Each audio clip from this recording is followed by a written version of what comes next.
Figure it out. Hello, this is Adam Koralik with Figure It Out Productions. The following video is part of our Quick Shoot series. Hey guys, it's Adam here, and if you're watching this the day it came out, it is November 22nd, 2014, which means this is the 1-year birthday of the North American launch of the Xbox One. So I've already done a video like this on Sony's Playstation 4 and its first-year birthday, and the Nintendo Wii U and its 2-year birthday. Again, we're just going in calendar order. So what I'm going to do in this video is basically just talk kind of about what the Xbox One has been like in its first year, a lot of economics behind the console, then some good things, some bad things about the console, and thoughts on the games, that kind of thing. So first off, the thing we should talk about is sales. The Xbox One is currently in 3rd out of 3. Now it's debatable whether or not that should be true, because of course the Wii U had an extra year start and the Wii U is in 2nd. Think of it any way you like, but technically Xbox One is in 3rd. So why is that? How did that happen? Well, okay, so the Xbox One made the same mistake that every video game company makes at some point when they make a console. Every 3rd console, by the way, they fuck up. They get arrogant. They do something really stupid. Now Nintendo is actually doing that at the same time as this, and Sony did it the generation before with the PlayStation 3. Their mistake was that, well, do you guys remember the summer of 2013 when they announced this thing? The DRM shit they had put into it? I'm not going to go into all that. Horrible ideas that made the thing a useless piece of shit that no one wanted. At one point, Amazon was reporting in their pre-orders that for every 100 game consoles sold between the Xbox One and PS4, 95 to 5 the PlayStation 4 and Xbox One. 95 PS4s, 5 Xbox Ones for every 100 sold. Damn. So things like that actually sobered up Microsoft pretty quick. And I gotta give them credit for that, because most of these companies, when they do this, they do their arrogant move, whatever it ends up being, they got over it pretty fucking quickly. No one else does. A lot of them stick with it for years. Now, personally, I put all those terrible moves, I still put them all on Don Matrick. You guys remember that dude? I mean, I wasn't in the room for these board meetings, but I just get the sense, based on what we know about him, that we know he took over the 360 in the last couple of years of its life when it stopped being game-centric and started being more about NFL and Doritos ads and that kind of era. He was responsible for a lot of that stuff. We pretty safely assume that he was the guy who called it the Xbox One, which is the single worst game console name in history. And I know people will bring up, well, Adam, Atari had the 2600 and the 5200 and the 7800. How's that different? Well, at least they were in order. The Xbox One is insulting. It's like a reboot to your own existing franchise, or it just means you don't know how to count. I mean, in all fairness, the 360 was a bad name too, but at least it was in one direction. You know what I'm saying? The Xbox One is a horrible name. And I'm betting that was a Don Matrick move. I'm also betting he was the guy that said, everybody loves Kinect, let's shoehorn the Kinect in there. Nobody wanted that fucking thing. As a result of putting the Kinect in there, which was an expensive peripheral, by the way, they had to cut back on the cost of the console to reduce it. See, consoles are typically made for more than they sell them at. So, obviously I've said this a few times now, but the best example ever in history is the fat PS3 when it came out. $900 to build, they sold it to you for $600, hoping you would just take it and then buy all the games and make a profit that way. Sony and Microsoft didn't really want to do that as much this generation, especially Sony, who could not afford to do that this generation. Microsoft, who has always taken a loss on this console, which we'll talk about, or in consoles in general, we'll talk more about that in a bit, but they wanted to take less of a loss. So they said, okay, well, we want the Kinect in there, so in order to save money, we're going to have to kind of cheap out in a couple of areas. As a result, their console is nowhere near as competitive. Well, it's competitive, but it's not as powerful as the PlayStation 4, and certainly not as much as PCs, which we can also talk about later. But they shoehorned in the Kinect, which still baffles me, because you would think they could have asked any one of us, and we would have said, no, we don't want that thing. That thing sucks. It does. It really sucks. And sure enough, after the powers that were Stephen Ballmer came down and said, fucking get rid of all that DRM shit, then they started going in the right direction, and I give them total credit because they did that faster than anyone else has ever done that. And then we got Phil Spencer to take over the Xbox One division, or Xbox division in general. And I give total credit to that man. He has made a lot of great decisions that are really trying to turn around this console. I think if he could, he would do everything. He would get rid of every single problem it has. The first one he did, which was the smartest one, it just set the tone for what it was going to be like under him. He got rid of the fucking Kinect. He removed it. He said, we're no longer going to be bundling this with consoles. I think they still technically allow for that, but it's going to fade away. I think they're just the ones they're selling you are the ones they already still had produced at $500 retail as opposed to $400 like a PS4 had. And they were willing to say, we're getting rid of the Kinect, we're dropping the price down to $400 to be competitive and get rid of the thing that nobody wants, which was a good first move. And then the second thing he did, which doesn't get nearly enough credit, was he dropped the Xbox Live paywall. Do you guys remember that? That was a thing that people bitched about for years, but Microsoft didn't really listen to them because everybody had 360s and you just were willing to put up with it. The Xbox Live paywall was this, you have to pay for Xbox Live to get online with the console, to play online with people. But Microsoft had this bullshit policy where they said, hey, you like Netflix and Amazon Prime and YouTube, right? You know, all services you already have paid accounts for, or free account as is the case with YouTube. Well, to use them on our device, you still have to be a member of Xbox Live Gold, which means you still have to pay us to use a service you already paid for separately, which nobody liked. In an effort to throw us a bone and say he was sorry for everything that Xbox had done, they got rid of that, and I think that deserves a lot of credit. His new big move for this holiday season, which is actually a really fucking smart move, they decided we're going to drop the price of the console temporarily in the United States only, unfortunately, sorry rest of the world, even Canada. If you guys drive down to through the border, you can come get these. But they're dropping the console down to $350 per bundle, which is actually a pretty good deal. It can come, there's different versions. There's like a white Sunset Overdrive one that comes with a copy of the game, granted it's a digital copy. There's a Call of Duty bundle that actually has a 1 terabyte drive in it, and I believe also comes with a digital copy of that game.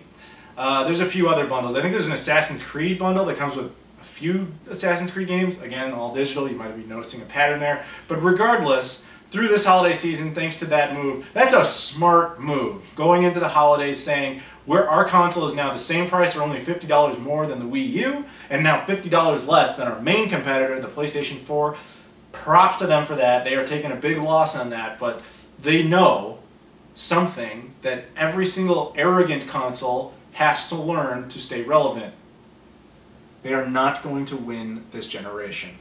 Phil Spencer, he won't say that out loud, I'm sure, but I'm sure he knows that. And that's why they're willing to do this, because they know that all you can do at that point is recover your brand. Get the console cost down, get it into homes, make people like you again. That's what Microsoft needs to do. And dropping the price of the console does obviously do that. Like I said, they will eat it, but that's really not different from anything they've ever done. Now, if you don't know, Microsoft has always lost money in the Xbox division. Always. Going back to the first Xbox, the original Xbox, its entire lifespan, it never made a profit. Even though it sold 24 million units and shit tons of games, never made a profit. Except for November 2004 when Halo 2 dropped, it briefly had a hiccup, like bubble of profit, but that wasn't nearly enough to offset all the losses they continued to sustain for that entire duration.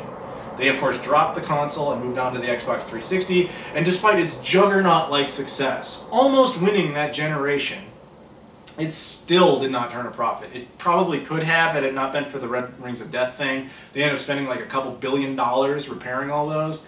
So this is a company that has always lost money on this brand. So with the Xbox One, they went into it with a more sensible approach, hoping to at least break even. But you do ask yourself, if they're always losing money doing this, why do they do it? What's the point? See, Sony has to do this because the PlayStation division is the only thing that makes any money at their company. Nintendo has to do this because that's all they do, is make games and game consoles.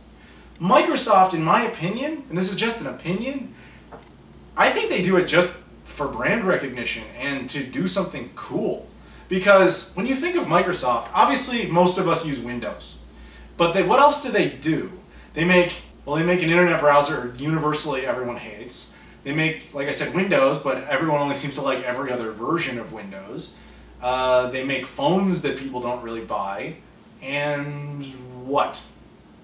Now this is interesting, isn't it? Because they are also one of the biggest companies in the world. They have so much money, it's ridiculous. I mean, we're talking hundreds of billions of dollars. So I think they really only make Xbox to be cool, to get into people's homes and be like, yeah, this is how we're relevant to you.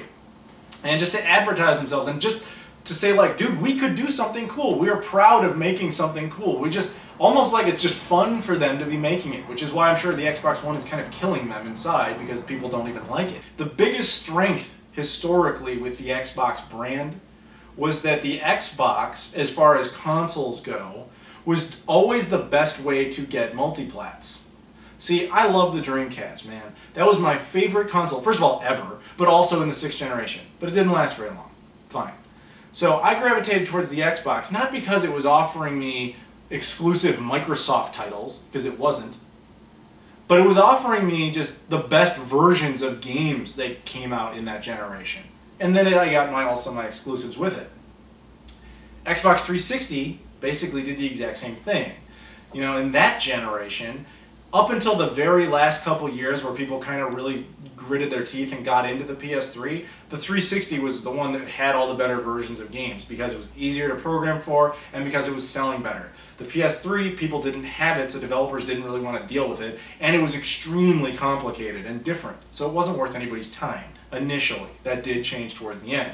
But the Xbox One is without that advantage because the PS4, like it or not, is a more powerful machine, and PCs are obviously vastly more powerful than this machine. We are in a generation where the Xbox, the only thing that's more powerful than, is Nintendo's console, which is a generation behind. That's odd. Because then so you go like, well, then what the fuck? Because Microsoft doesn't really make games. They don't really make exclusive titles that have ever made their console appealing. Yes, you got Halo, obviously, and Gears of War briefly? You know what I mean? Like, that was it. That's all we really had. So I'm going to jump ahead here a little bit, and I want to talk about some of these games. These are the only games I have for this console. I have, one of them doesn't even make sense to be here, but you'll see. Dead Rising 3, it's an exclusive, that's why I have it. Lego Marvel Superheroes, I should have got this in hindsight for the PS4, I didn't. Rise, Son of Rome, it's an exclusive launch title.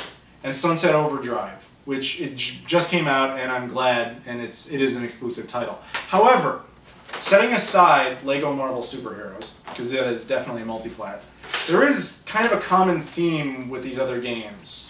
Can you spot what it is? Okay.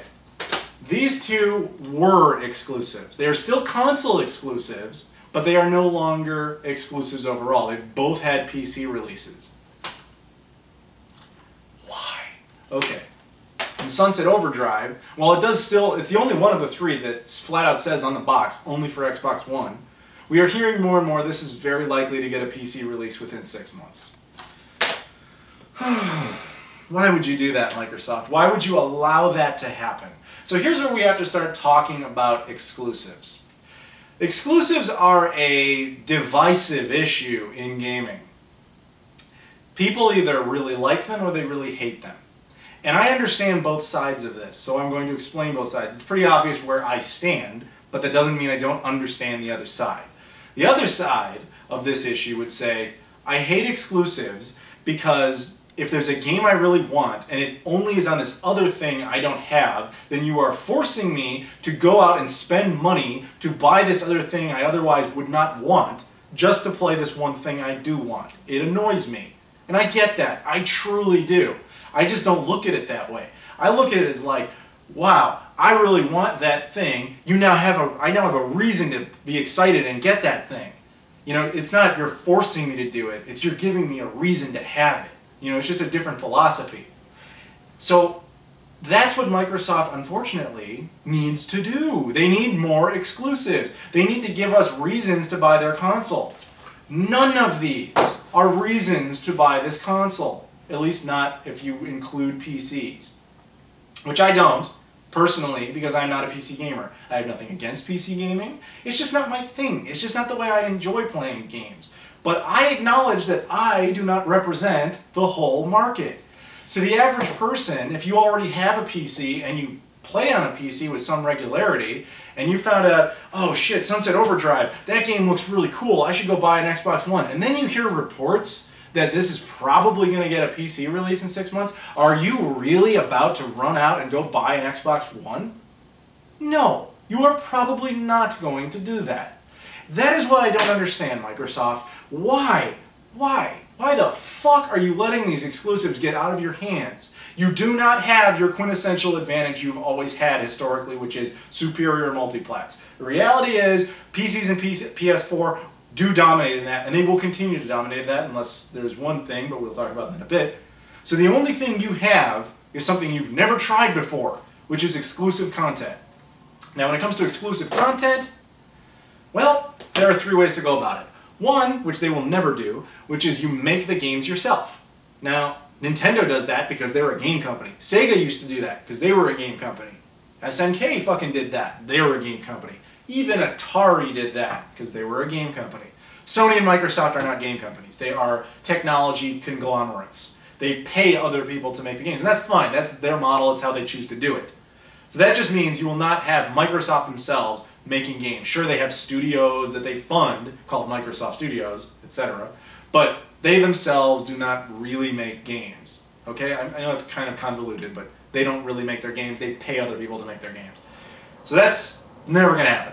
The second option is what they should be doing, which is you go out and you find some company, some developer, either a well-known one or a lesser-known one. You have some faith in them, you communicate with them, and you say, we like what you guys are doing. We want you to make games for us, just for us. We're gonna fund you, we're gonna back you, we're gonna make this happen, we're gonna get some really cool games only available on our console. Even if it's a big company like Nintendo went to Sega and said, we want Sonic games, make Sonic games just for us, and then they gave Sega the money to do that, and then Sega made them Sonic games. Even if they're not the best games ever, they're still getting exclusive titles not available to other places. Then you can of course go to a lot of smaller developers. I think, again, Nintendo went to, I can't remember the guys who made Bayonetta 2, but they went to them, backed them up and said, okay, we want Bayonetta 2, only available on our hardware. Sony does this. Sony went to, what was it? I think they went to a couple of different studios, and that's how they get some of their exclusive games. Microsoft doesn't really do that. We thought they did at first when they went to Capcom and got Dead Rising 3, and then for some fucking reason let them release it on PCs. Okay, so then you have the third option, which is unfortunately the one they're trying to do. Because I'm pretty sure they're aware of this whole exclusives issue. So they're approaching it in the worst way possible, which is they're basically going, the best example is they're going to the guys who made Tomb Raider, one of the biggest games of 2013. A game that is getting a sequel. A game that would have gotten a sequel on everything, regardless if Microsoft had part of it or not. And they went to him and said, what if we bribe you and just have you only put it out on the Xbox One? Would you take our money? And of course they did. And the internet reaction to that was incredibly hostile. People hated that for all the reasons I stated before about why people hate exclusives. But they also hated it because of the way you did it. You don't bribe a company to do that. You're supposed to fund someone who needs the money to make cool shit. There's so many lost IPs, and I'm not just talking about Shenmue 3, although, God, that would be great. I'm not just talking about ones like that. You know, those kinds of companies deserve the kind of funding from major companies like this to get those kinds of games made. You don't go and bribe a company that's going to release it everywhere anyway. Nevertheless, despite that, I supported their decision. I didn't like the way they went about it, but I supported their decision. Because Tomb Raider 2, I forget what it's actually called, but that game is going to be a big game. That's going to be a game that a lot of people want. So, regardless of where you stand, you'd be like, fuck, I really like the first Tomb Raider. I could see getting an Xbox One just for that. I could see it. Well, then we found out that they weren't really doing that. That 6 months later, you're going to get the PC version and the PS4 version. A fucking timed exclusive? Those are the worst thing ever. They piss off both groups, because then people who hate exclusives see this is what's wrong with exclusives. We now have to deal with this shit for 6 months before we actually get to play the game.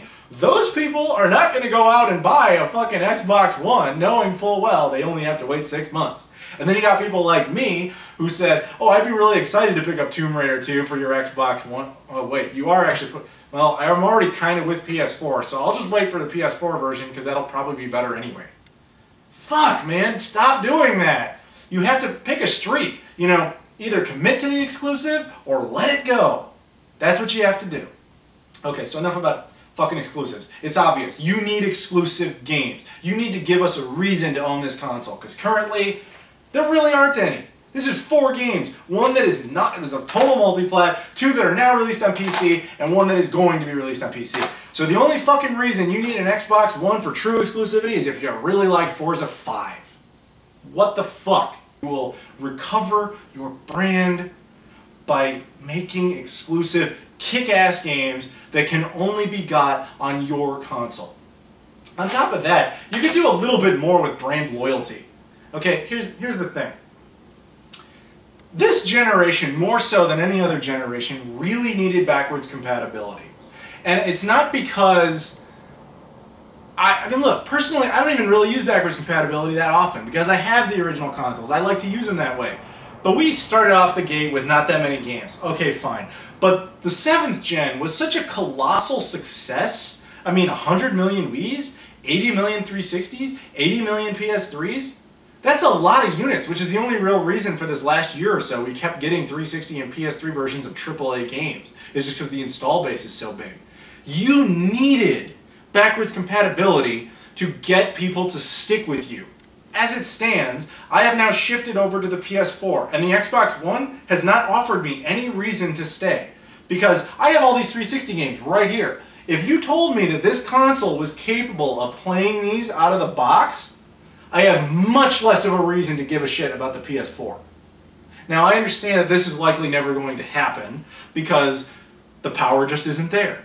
We know that Phil Spencer has been giving us direct answers about how he knows we want it and he wishes he could do it. He's going to keep looking into it, but it's still very unlikely. I thought they should install original Xbox backwards compatibility. The first Xbox. That console, it's x86 based. There's no real excuse other than just not wanting to write the emulator. For fuck's sake, the 360 played original Xbox games through emulation. I asked Major Nelson in person. I asked him about that, and he flat out said no. It took him a while to understand what question I was asking him because he thought I was talking about the 360, which was kind of funny. But I asked him that myself, and he said no. At least he was, I will give him credit though, he directly answered the question. He didn't, you know, like give me a political answer, which was nice of him. And I get why that's a niche thing. But imagine being able to advertise that functionality. If you're going to call something the Xbox One, implying it's either, again, a reboot, which is insulting to your console history, or the only one Xbox you're ever going to need, well then don't make me fucking need the other ones. Did you? It's so frustrating because it's like, this is so obvious. Like, get good exclusive games and give us a reason to own your console. That's it. There's no brilliant secret behind it. I'm sorry. I know I'm a little pissed off, but I can't believe that after a year of this, they haven't fixed this shit. It also frustrates me, because like I said, I've been with Xbox for 2 generations now. And they have done exactly 2 things with this console that are better than the PlayStation 4, as far as I'm concerned.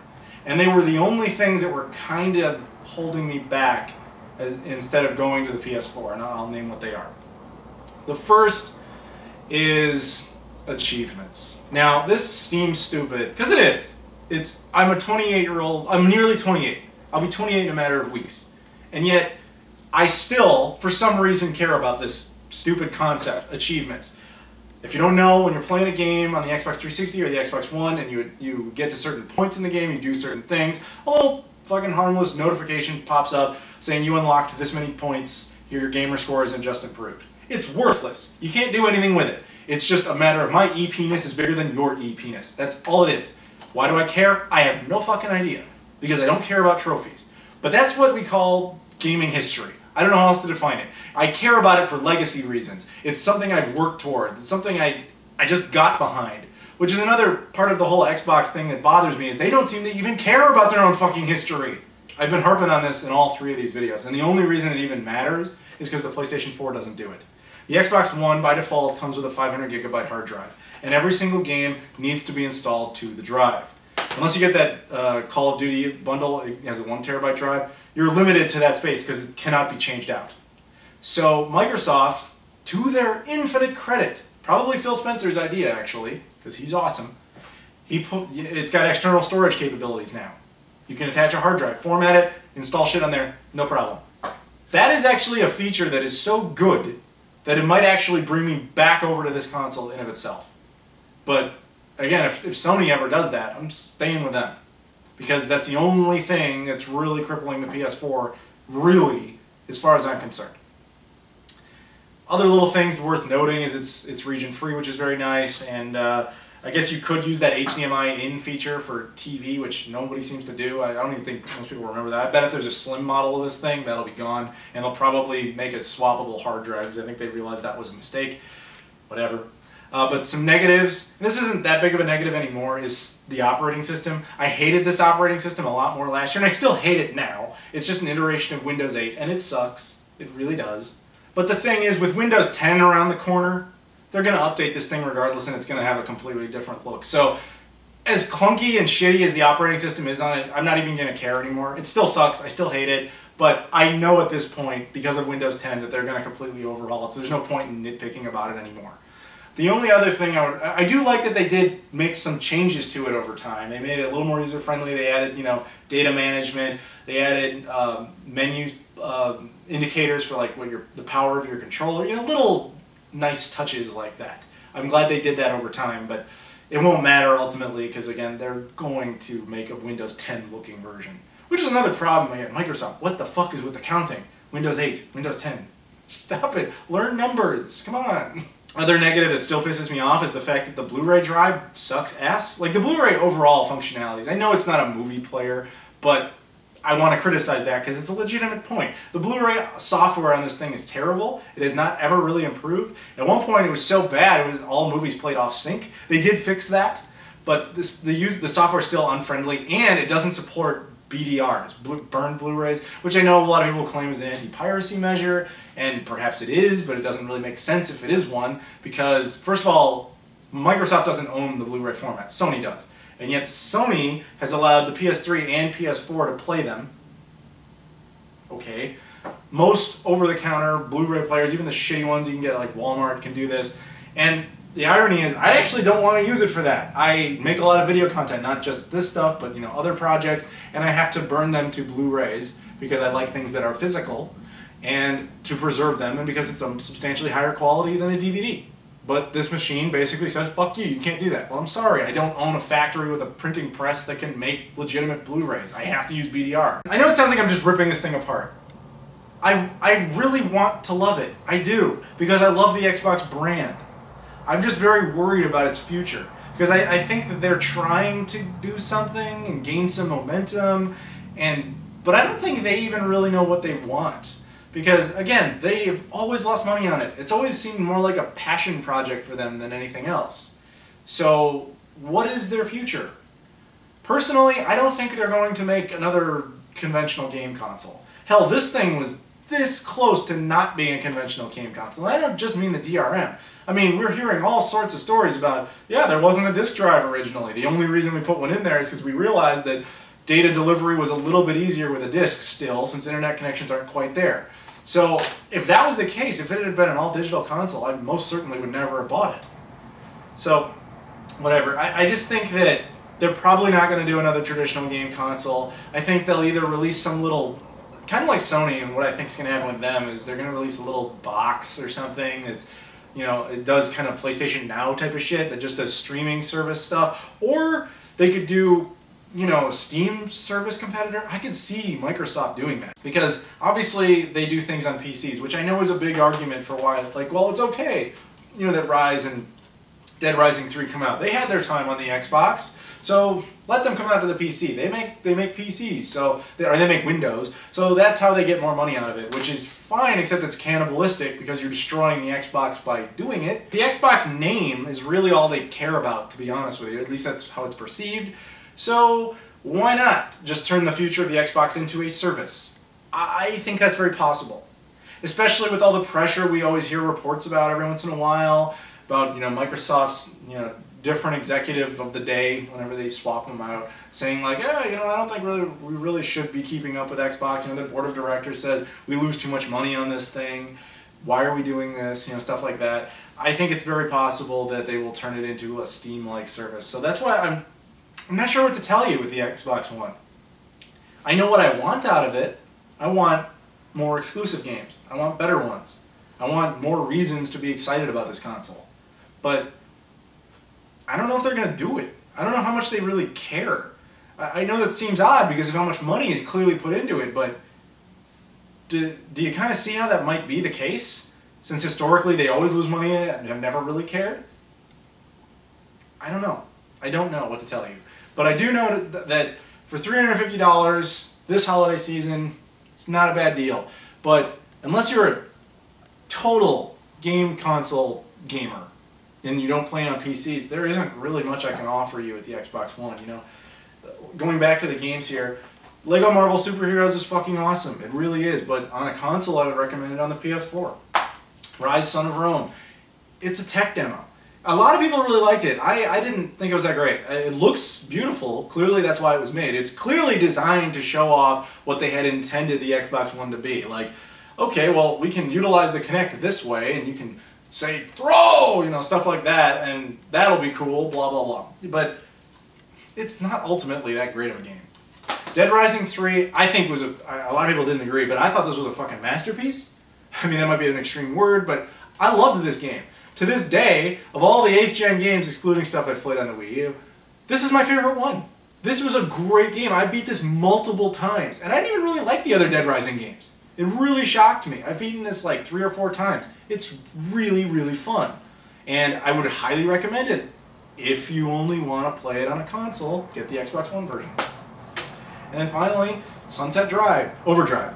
This is a sweet game. This is kind of like, it's a little complex in some ways, kind of the best way I can describe this, I think. It's kind of like Dead Rising 3 meets Jet Grind Radio, which is cool, but it almost to the title is very apropos in a sense, because it almost feels like it's too overloaded, you know. It's overdriven, if you will. It's got a lot of energy, but I don't know how, it's not always necessarily good energy.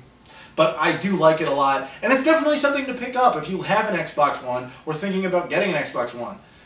But if you do have a PC and you do prefer playing on a PC, I don't know how much I can you know, say about this being a sound investment, because you'll probably get a better version on a PC. And that kills me because I'm not even a PC gamer, but I acknowledge reality. Though, going out on a one positive note here, other than that, there is only one holdover from the Don Matrick era that was probably his idea that is actually a good thing, that is still part of this. As much as I hate the name Xbox One, I think it was terrible. The one good thing about it was the idea of this Day One Edition concept. I think that was actually really smart marketing. It hasn't really worked for them, but it's creative. You know, it's like, all right, we can always brand Day One, and now the brilliance of that is that they go, well, if you get the Day One edition, the day it comes out, which is a nice way of saying that, you also know for all time which ones those were as opposed to the reprints, which is kind of cool. And you get like the extra free DLC. It's kind of a shitty way to like shoehorn DLC in and make you buy it right away as opposed to get a used copy, etc. But as far as little shitty tactics like that, this one was actually the best one. It was kind of creative because you get, you know, the alternate, nicer artwork and stuff, and you get the extra content out of it. And that's the one thing about the one that I've ever thought was good. So as far as like marketing and the original plan and all that, so whatever. I really am hoping for a lot more out of the Xbox One, and Microsoft, I really am giving you a chance. You can win me back. It is quite doable, but you've got to offer me more than this. It's got to happen. Because, again, eliminate those. You've got to offer me more than this and fucking Forza 5, which I don't even want. So there you go, guys. Thank you very much for watching, and I'll see you all later.